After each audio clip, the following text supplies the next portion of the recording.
In this tutorial, I will guide you on how to delete your Cheaper Cash account. So here I'm in the Cheaper Cash app. So just log in using your PIN. As you can see, I have already logged in.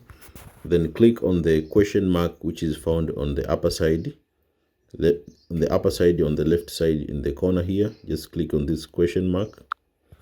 And then go with select chat with us. So, and then select yes, no, I want to chat with a person. So select I want to chat with a person, and it will take you to the help center, and just select send us a message, and then select account verification or access update, and then select I want to delete my Cheaper account.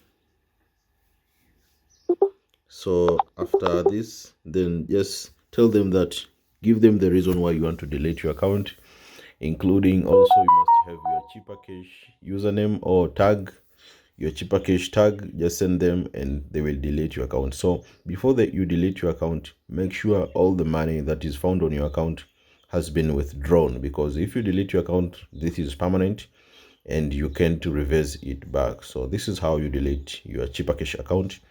There is no a direct method where you can delete, but you can just chat with the Cheaper Cash team and they will delete your account for you. So if this video is helpful, don't forget to give it a thumb and see you next time.